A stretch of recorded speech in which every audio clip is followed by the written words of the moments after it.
मोदी मंत्रिमंडल के विभागों का आज बंटवारा हो गया है और उसमें जितने भाजपा के पास विभाग थे सारे लगभग उनके पास हैं। जो उनके एनडीए के घटक दल हैं, ऐसा माना जा रहा था कि वो बड़ा दबाव बना रहे हैं, कोई रेल मांग रहा है, कोई वित्त मांग रहा है, कोई, लेकिन जो बंटवारा हुआ उस पर तो लग रहा है इनका एनडीए घटक दल का कोई दबाव नहीं और बड़ा फ्री और बहुत आराम से आसानी से सारी चीज़ें वहाँ हो गई और एनडीए में किसी तरह की कोई दिक्कत सामने दिख नहीं रही है और कोई डिमांड दिखी नहीं किसी की कि कोई मंत्रिमंडल मांग रहा हो और उसे वो मंत्रिमंडल मिला हो।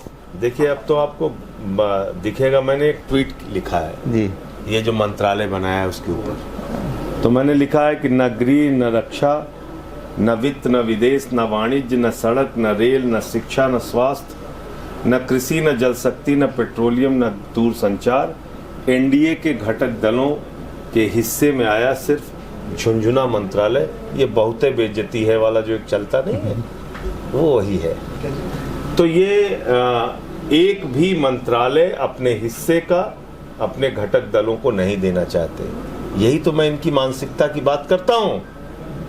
इनको दिन रात सिर्फ अपनी चिंता है, अपनी पार्टी की चिंता है ना। तो और इससे भी आगे मैं कह रहा हूं, ये तो आज मंत्रालय में इन्होंने दिखा दिया अपनी असलियत, आगे ये पार्टियों को तोड़ेंगे।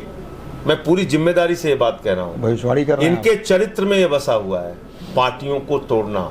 इन्होंने उद्धव ठाकरे की तीर कमान चुरा ली, शरद पवार की घड़ी चुरा ली, इन्होंने कर्नाटक की सरकार गिराई, मध्य प्रदेश की गिराई, इन्होंने उत्तराखंड और अरुणाचल की सरकार गिराई, जोड़ तोड़ करके गोवा में सरकार बनाई।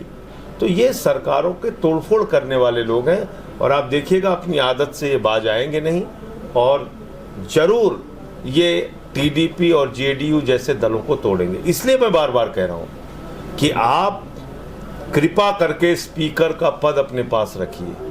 अगर स्पीकर का पद आपके पास नहीं होगा तो ये किसी भी समय टीडीपी को तोड़ सकते हैं, जेडीयू को तोड़ सकते हैं, आरएलडी को तोड़ सकते हैं, जेडीएस को तोड़ सकते हैं। ये इन पार्टियों को खत्म कर देंगे। इसलिए स्पीकर का पद कई मायनों में महत्वपूर्ण है कि टीडीपी अपने पास रखे। नंबर एक कारण कि स्पीकर का पद होगा तो संविधान की धज्जियां नहीं उड़ाई जा सकती। स्पीकर का पद होगा विपक्ष के पास या उनके घटक दल के पास भी तो उनकी पार्टियां नहीं तोड़ी जा सकती। और सांसदों को निलंबित करके जिस तरह से बाहर किया गया, 150 सांसद भारतीय संसदीय इतिहास में कभी भी सस्पेंड करके बाहर नहीं किए गए थे। वो काम भी नहीं होगा अगर बीजेपी का स्पीकर नहीं होगा।